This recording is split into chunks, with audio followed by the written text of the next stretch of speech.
మిత్రులారా నమస్కారం. ఈ వీడియోలో మనం ఒక ముఖ్యమైన విషయం తెలుసుకోబోతున్నాం.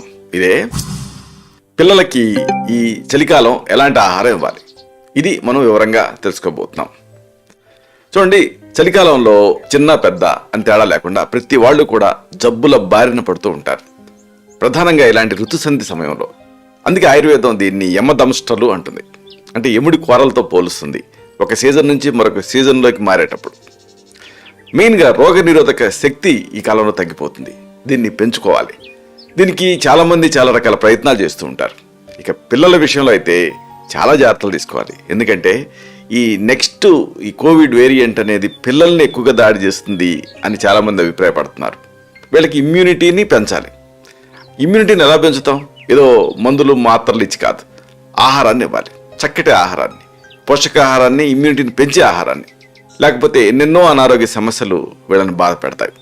వీటి నుంచి మళ్ళీ ఈ అనారోగ్య సమస్యల నుంచి వీళ్ళు రికవర్ అవ్వాలన్నా కానీ దానికి కూడా మళ్ళీ ఆహారమే ఉపయోగపడుతుంది. మళ్ళీ పైగా సరైన పోషకాహారం లేకపోతే చాలా రోజులు పడుతుంది. దాంతో ఇతర ఆపర్చునిస్టిక్ ప్రాబ్లమ్స్ అటాక్ చేసే రిస్క్ ఉంటుంది. ముఖ్యంగా ఈ చలికాలం ఎలాంటి పోషకాలు ఉన్న ఆహారం పిల్లలకి ఇవ్వాలి, ఇది వరుసగా మనం తెలుసుకుందాం. ముందుగా మనం చెప్పుకోవాల్సింది కూరగాయలు. ఈ కూరగాయల గురించి చెప్పుకోవాలి. ప్రతి విటమిన్ని కూడా కరెక్ట్గా అందాలి అంటే కూరగాయలను ఎక్కువగా తీసుకోవాలి. ఎందుకంటే చాలామంది ఏదో విటమిన్ టానిక్లు ఇస్తూ ఉంటారు, కానీ సమస్య ఏమిటంటే ఈ టానిక్లు సరిగ్గా అబ్జార్బ్ కావు. అంటే ఇంట్రిన్సిక్ ఫ్యాక్టర్ అనేది కనుక లోపిస్తే పిల్లల్లో ఎన్ని మందులు ఎన్ని టానిక్లు ఇచ్చినా కానీ అబ్జార్బ్ కావు. కానీ ఆహారం ద్వారా కనుక విటమిన్లు ఇవ్వగలిగితే అది బయోఅవైలబిలిటీ బాగా పెరుగుతుంది. కూరగాయలలో యాంటాక్సిడెంట్లు ఉంటాయి, అలాగే యాంటీ ఇన్ఫ్లమేటరీ తత్వాలు కూడా చాలా ఉంటాయి. ఈ సీజన్లో దొరికేటటువంటి కూరగాయలని ఆ సీజన్లో ఇస్తూ ఉంటే బాగా వీర్యవంతంగా ఉంటాయంటుంది ఆయుర్వేదం. ముఖ్యంగా ఈ సీజన్ దుంపలు బాగా ఇవ్వాలి. పోషకాహార లోపాలు రాకుండా ఈ దుంపలు ఇస్తే వాళ్ళకి చక్కటి ఇమ్యూనిటీ పెరుగుతుంది, అలాగే బాగా హెల్తీగా కూడా ఉంటారు. మరి ఈ దుంపలు ఏమిటి, ఆహారంగా ఎలాంటి వాటిని ఇవ్వాలి అంటే ఒక ఆహార వైద్యం కింద ఇది ఉపయోగపడతాయి. ముల్లంగి, క్యారెట్లు, బచ్చల కూర, బీన్స్, బంగాళదుంపలు, వీటిని ఉడికిచ్చి ఎక్కువగా మరీ డీప్ ఫ్రైలు అలాంటివి చేయకుండా ఉడికిచ్చి పెడితే మంచిది.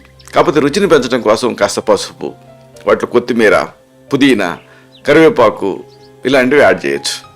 ఇక తర్వాత మనం చెప్పుకోవాల్సింది omega-3 ఫ్యాటీ యాసిడ్స్ ఉండేటువంటి ఆహారాలు.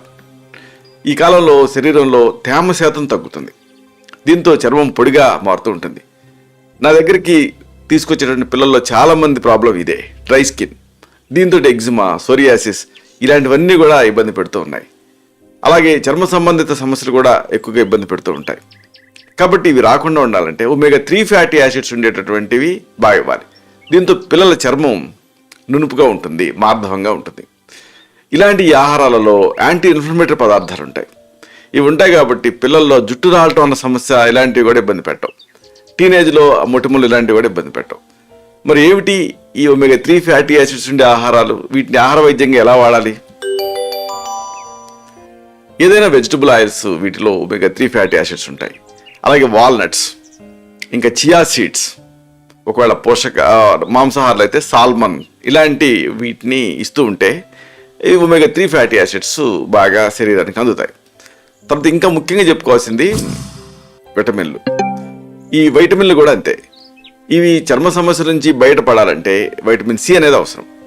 ఈ సీజను న్యాచురల్గా మనకి విటమిన్ సి లభించేది ఏమిటి అంటే ఉసిరిలో అద్భుతమైనటువంటి వైటమిన్ సి కంటెంట్ ఉంటుంది. ఇది వేడికి డీనేచర్ అవ్వకుండా ఉంటుంది. ఇది దీని ప్రత్యేకత.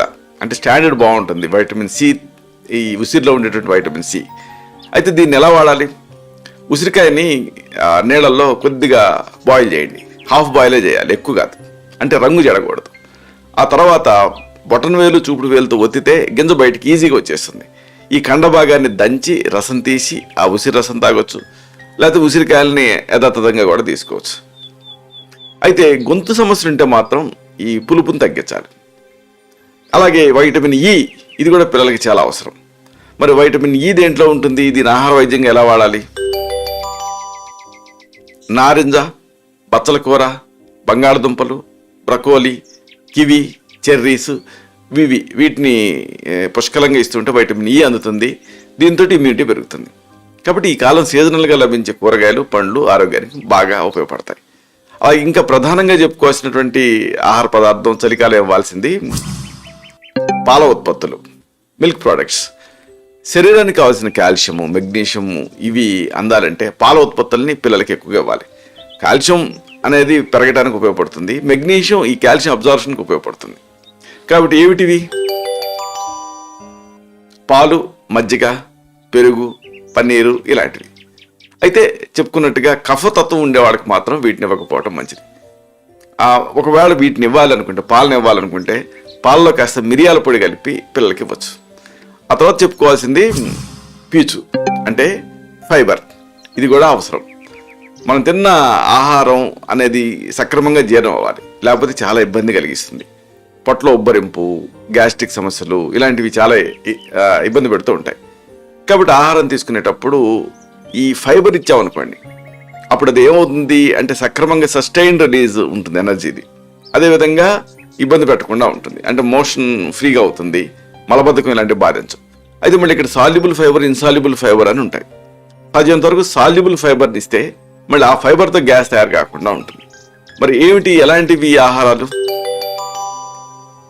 పాలకూర, చిక్కుళ్ళు, మొక్కజొన్న ఇలాంటివి. వీటిలో ఫైబర్ న్యాచురల్ ఫామ్లో ఉంటుంది, ఇబ్బంది పెట్టకుండా గ్యాస్ తయారు కాకుండా మల నిర్వహణ సజావుగా జరిగేలా చేస్తుంది. అయితే ఇవన్నీ కూడా పథ్యాలు. మరి ఈ కాలం ఇవ్వకూడనివి ఏమిటి అంటే ఈ అపథ్యాలు, నిషిద్ధాల మీద కూడా మీకు అవగాహన ఉండాలి. ఈ కాలంలో స్వీట్స్ ఇవ్వటం మంచిది కాదు, ఎందుకంటే కఫం తయారవుతుంది. అలాగే ఒకవేళ పిల్లలంటే తీపిని ఇష్టపడుతూ ఉంటారు, మరి వాళ్ళకి తీపి ఇవ్వాలనుకుంటే మీరు ఇంట్లో బెల్లంతో చేసినటువంటి కొద్ది మొత్తాల్లో ఇవ్వచ్చు. అదైనా గుడ విశేషాలు అంటుంది ఆయుర్వేదం. కాకపోతే ఇప్పుడున్న కోవా ఇలాంటి స్వీట్తో పోలిస్తే గుడం మంచిది. లేకపోతే ఏమవుద్దంటే చిన్నపిల్లలకి స్వీట్లు ఎక్కువ ఇస్తే చిన్న వయసులో మధుమేహం, ఊబకాయం, అధిక కొలెస్ట్రాల్, ఆఖరికి గుండె జబ్బులు వచ్చే రిస్క్ పెరుగుతుంది. అలాగే గ్రిల్ చేసినటువంటి ఆహారాలను కూడా ఇవ్వకపోవడం మంచిది. ఈ మధ్య బార్బిక్యూ అనేట్లాగా నిప్పు మీద, మంటల మీద వేడి చేసినవి తింటున్నారు. అయితే ఈ స్మోక్ పాయింట్ వల్ల క్యాన్సర్ వచ్చే రిస్క్ పెరుగుతుంది. కాబట్టి మరీ అలా నేరుగా మంట మీద బాగా స్మోక్ తగిలేలాగా చేసినటువంటి ఆహార పదార్థాలు ఇవ్వటం మంచిది కాదు. కొలెస్ట్రాల్, క్యాలరీలు ఇలాంటివి కూడా బాగా ఎక్కువ ఉంటాయి. కాబట్టి పిల్లల రోగనిరోధక శక్తి తగ్గుతుంది. ఇక ఆయిల్, రోజు మొత్తం మీద ఒక మనిషికి 20 మిల్లీలీటర్లకి మించి ఆయిల్ అవసరం ఉండదు, అంటే దాదాపు 1 టేబుల్ స్పూన్. కాబట్టి ఒకవేళ మీరు 4 ఉన్న ఫ్యామిలీలో ఆయిల్ ఎంత వాడాలి అంటే 2 లీటర్లే వాడాలి. పిల్లలకి ఈ ఆయిల్ ఇంకా తగ్గించి వాడాలి, ఎందుకంటే చైల్డ్హుడ్ ఒబేసిటీ, అడల్ట్హుడ్ ఒబేసిటీలకు దారితీస్తుంది. కాబట్టి చలికాలం పిల్లలకి ఇవ్వాల్సినవి, ఇవ్వకూడనివి అంటే పథ్యాలు, అపథ్యాలు తల్లిదండ్రులుగా మీరు వీటిని గుర్తించి వీళ్ళకి పథ్యాహారాలు ఇస్తూ అలాగే యాక్టివ్గా ఉంచితే ఈ కాలం పిల్లలు ఎనర్జెటిక్గా ఉంటారు. అలాగే చీటి మాటికి జలుబులు ఇలాంటి వాటి బారిన పడకుండా ఉంటారు. ఇలాంటి మరిన్ని ఆసక్తికరమైన విషయాలని తిరిగి ఇదే కార్యక్రమాల పరంపరలో మనం కలుసుకున్నప్పుడు సవివరంగా, సహేతుకంగా, సమగ్రంగా తెలుసుకుందాం. అలాగే ఇలాంటి మరిన్ని ఇన్ఫర్మేటివ్ వీడియోస్ కోసం ఈ ఛానల్ని సబ్స్క్రైబ్ చేసుకొని ఇమీడియట్ ఇంటిమేషన్ కోసం వీడియో అప్లోడ్ అవ్వడంతోనే ఆ వీడియో మీరు మిస్ అవ్వకుండా ఉండటం కోసం బెల్ బటన్ క్లిక్ చేయండి. అలాగే దీంట్లోని ఈ ఉపయోగకరమైన విషయాలు మీ ఫ్రెండ్స్తో, మీ బంధుమిత్రులతో అందరితో షేర్ చేసుకోండి, ఎందుకంటే ఇవి వాళ్ళకు కూడా ఉపయోగపడతాయి. శతం జీవ శరదో వర్ధమానః, శతం హేమంతాన్ శతం వసంతాన్. 100 శరత్తులు, 100 హేమంతాలు, 100 వసంతాలు వర్ధిల్లుతూ జీవించండి. Stay healthy, stay happy, be positive, keep smiling, stay safe. Love you all. శుభం.